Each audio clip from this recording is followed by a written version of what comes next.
নমস্কার বন্ধুরা, এসএস দাস কিচেনে আমি সুমিতা।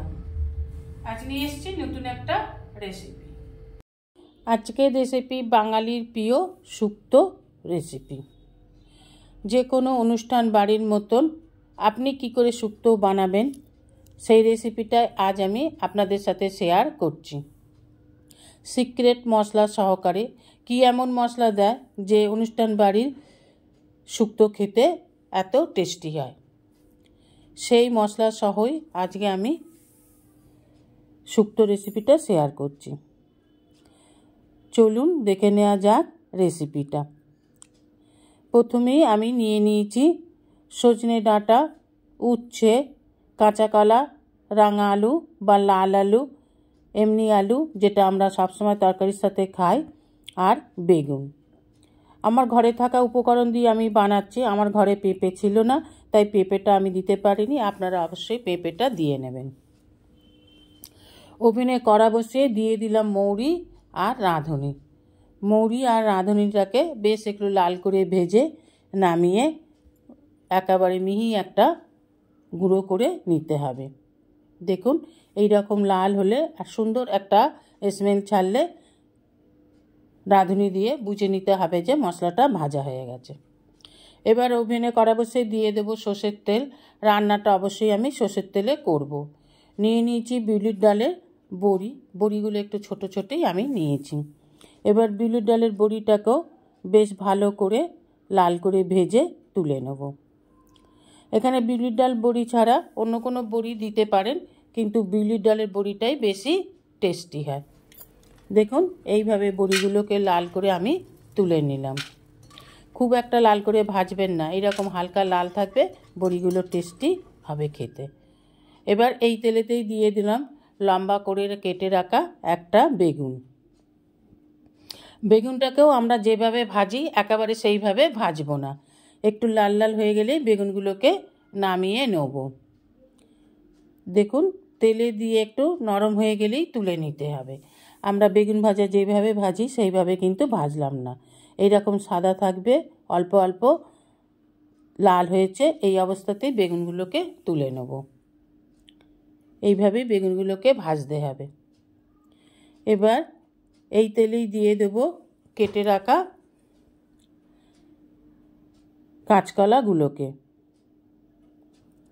কাঁচকলা কেটে ভালো করে ধুয়ে নুন হলুদ মাখিয়ে রাখবেন। আর যদি সময় না থাকে তা কাঁচকলাগুলোকে কেটে জলে ভিজিয়ে রাখবেন, তাহলে আর কালো হয়ে যাবে না। দেখুন, আমি কিন্তু ভিজিয়ে রেখেছিলাম, দেখুন কালো হয়নি। আর হালকা লাল করে কাঁচকলাগুলোকেও তুলে নিলাম। এইভাবে প্রত্যেকটা আনাজকেই কিন্তু আমাদের ভেজে নিতে হবে। এবার এই তেলেই দিয়ে দেব কেটে রাখা উচ্ছেগুলোকে। উচ্ছেগুলোকেও আমি লম্বা লম্বা করে কেটে নিয়েছি। উচ্ছেগুলো এখানে আমি ছোট ছোট 6টা উচ্ছে কেটে নিয়েছি। দেখুন, উচ্ছেগুলো কিন্তু একবারে মুচমুচে করে ভাজিনি, উচ্ছেও কিন্তু একটু সাদা ভাব আছে, মানে অর্ধেক ভাজা অবস্থাতেই উচ্ছেগুলোকে তুলে নিতে হবে। দেখুন, উচ্ছে ভাজা হয়ে গেছে। এবার দিয়ে দেব কড়াতে সামান্য পরিমাণে তেল। এই তেলে দিয়ে দেব ফোড়ন, তেজপাতা, শুকনো লঙ্কা আর 5 ফোড়ন। ফোড়নটাকে একটু সামান্য ভেজে নেব।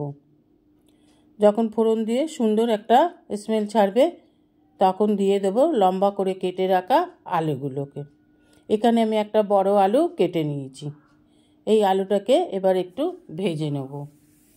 আলু বা যে কোনো আনাজ যা দেবে সবটাই আপনারা আপনাদের পরিমাণ মতন বাড়িয়ে বা কমিয়ে নেবেন। এবার একটা মশলা বানিয়ে নেব।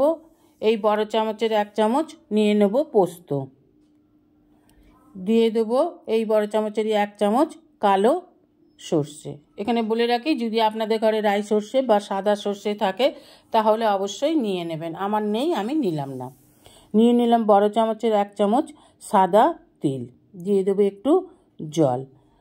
এখানে একটা কথা বলে রাখি, পোস্তটা আরেকটু নিলে ভালো হতো, কিন্তু আমি ছোট প্যাকেট 1 প্যাকেট কিনে এনেছি, তাই জন্য আমি একটু সাদা তেল দিয়ে দিলাম। দিয়ে দিলাম 2টো কাঁচা লঙ্কা, একটু জল দিয়ে একটা ভালো পেস্ট বানিয়ে নেব, মিহি পেস্ট।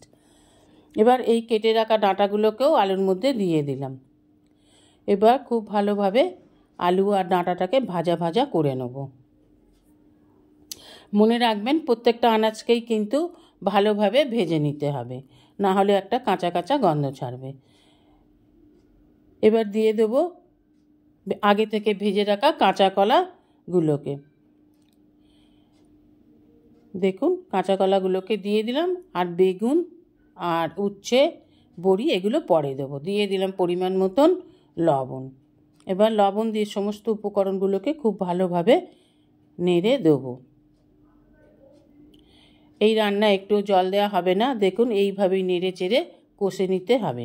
এখানে আমি 500 গ্রাম দুধ জাল দিয়ে রেখেছিলাম, দুধটা গরম অবস্থাতেই আমি দিয়ে দিলাম, আমি কিন্তু একটুও জল দিলাম না। এবার দুধটা দিয়ে সমস্ত উপকরণগুলোকে এইভাবে ভালোভাবে দুধের সাথে মিশিয়ে দিতে হবে। আপনারা এখানে গুঁড়ো দুধও গুলে দিতে পারেন, আমি এখানে লিকুইড দুধই দিলাম। দিয়ে দিলাম বেগুন, বড়ি আর যে উচ্ছে ভেজে রেখেছিলাম সেইগুলোও এখন এখানে দিয়ে দিলাম। এবার দিয়ে দেবো সর্ষে, পোস্ত, তিল, কাঁচা লঙ্কা বাটা, একটু জল দিয়ে গুলে আমি আগে থেকে একটু পাতলা করে রেখেছিলাম। আর দিয়ে দিলাম মিক্সি জারটাকে ধুয়ে জলটা একটু দিয়ে দিলাম, ব্যাস, আর জল দেবো না। এতেই সব আনাজ সিদ্ধ করে নেব। এবার ভালো করে একটু ফুটিয়ে নিতে হবে। দিয়ে দেবো 1 টিস্পুন চিনি। শুক্তোতে একটু চিনি দিতে হয়, টক ঝাল নুন তার এর একটা ব্যালেন্স, কিন্তু চিনি সবসময়তেই ব্যালেন্স করে, তাই জন্য অনেক রান্নার ক্ষেত্রেই একটু চিনি দিয়ে দিতে হয়, তাই খুব সামান্য পরিমাণে একটু চিনি দিয়ে দিলাম। দেখুন এখন খুব সুন্দরভাবে ফুটে গেছে, আনাজগুলো সিদ্ধ হয়ে গেছে। দিয়ে দিলাম 1 চামচ ঘি, আর দিয়ে দেবো যে ভাজা মশলাটা বানিয়েছিলাম মৌরি আর রাঁধুনির, সেই ভাজা মশলাটার বড় চামচের 1 চামচ দিয়ে দিলাম। যতটা ভেজেছি আমার সবটা লাগিনি, রেখে দিয়েছি, বড় চামচের 1 চামচ ভাজা মশলাটা দিলাম। এবার সমস্ত উপকরণগুলোকে খুব ভালোভাবে নেড়ে চেড়ে মিশিয়ে দিব। গ্রেভিটা অনেকটাই কমে এসেছে, শুক্তো একটু রসা রসা ভাব থাকলে তবেই ভালো লাগে, খুব একটা শুকনো ভালো লাগে না। এবার এই অবস্থায় আমি নামিয়ে নেব। দেখুন নামিয়ে নিয়েছি, দেখতেও খুব সুন্দর হয়েছে, আশা করি খেতেও খুব টেস্টি হবে।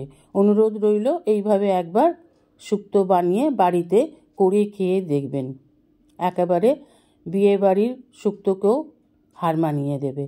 নিজেই ভাববেন যে আপনি এত সুন্দর শুক্তো বানাতে পারেন। এবার সুন্দর করে পরিবেশন করুন।